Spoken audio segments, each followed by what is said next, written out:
ഇപ്പോൾ പറയാൻ പോകുന്നതേ നാളത്തെ വിശേഷത്തെക്കുറിച്ചാണ് കേട്ടോ. നാളെ മാർച്ച് 31-ാം തീയതിയാണ് പൂരം ഗണപതിക്ക് ഇടുക എന്ന് പറയും. അതായത് ഈ മീനമാസത്തിലുള്ള പൂരം നക്ഷത്രം, തുലാമാസത്തിലുള്ള തിരുവോണം നക്ഷത്രം, ഇതൊക്കെ ഗണപതിക്ക് നേദിക്കുന്ന, അതായത് വളരെ വിശേഷപ്പെട്ട ദിവസമാണ്. അന്ന് ഗണപതിക്ക് ഇടുക എന്ന് പറയും കേട്ടോ. അത് നാളെയാണ്.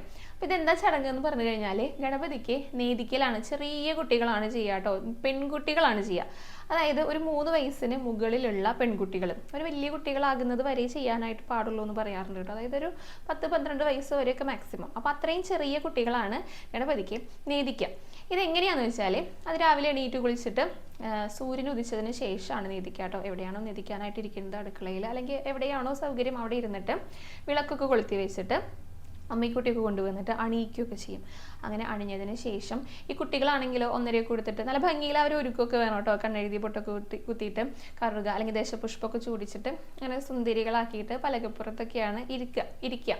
എന്നിട്ട് അഷ്ടമംഗലിയൊക്കെ ഉണ്ടായിരിക്കും, കിടിയിൽ വെള്ളമൊക്കെ നിറച്ച് വെച്ചിട്ടുണ്ടായിരിക്കും. പിന്നെ പലഹാരങ്ങളാണ് നേദിക്കുക. ഗണപതിക്ക് വലിയ ഇഷ്ടമാണല്ലോ പലഹാരങ്ങൾ എന്ന് പറയുന്നത്.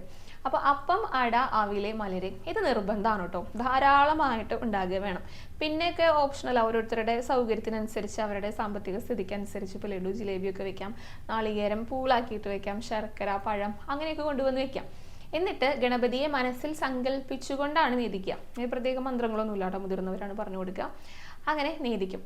എന്നിട്ട് അതിനുശേഷം ഈ കുട്ടീനെ കൊണ്ട് പ്രസാദമൊക്കെ കഴിപ്പിക്കും. എന്നിട്ട് ഇതെല്ലാം കൂടി ചേർത്തിട്ട് ഏട്ടന്മാരുണ്ടായിരിക്കുമല്ലോ. അപ്പോൾ ഈ കുട്ടിക്ക് തന്നെ ഏട്ടന്മാരുണ്ടായിരിക്കും, വീട്ടിലെ ബന്ധുക്കളൊക്കെ ആയിട്ട്. തൊട്ടടുത്ത വീട്ടിലൊക്കെ ഏട്ടന്മാരുണ്ടായിരിക്കും. അതുപോലെ അമ്മാവന്മാരെയും അവർക്കൊക്കെയാണ് ഈ കുട്ടി കൊണ്ടുപോയിട്ട് കൊടുക്കേണ്ടത്. അതായത് ഈ പെൺകുട്ടി നേദിക്കുന്നത് പെൺകുട്ടി ആയിരിക്കണം. കുട്ടി കൊണ്ടുപോയിട്ട് ഈ ഏട്ടന്മാർക്കാണ് കൊടുക്കുക.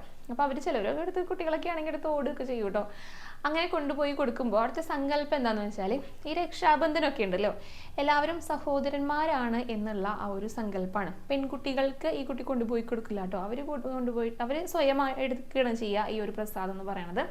അങ്ങനെ കഴിക്കണം. അങ്ങനെ ഏട്ടന്മാർക്ക് കൊണ്ടുപോയിട്ട് കൊടുക്കുക, അവരെ കൊണ്ട് അത് കഴിപ്പിക്കുകയൊക്കെ ചെയ്യും. ഇതൊക്കെ വളരെ നല്ലതാണ്. ഇതിങ്ങനെ ചെയ്ത് കഴിഞ്ഞാൽ ഒന്ന് രക്ഷാബന്ധനം ഞാൻ പറഞ്ഞു.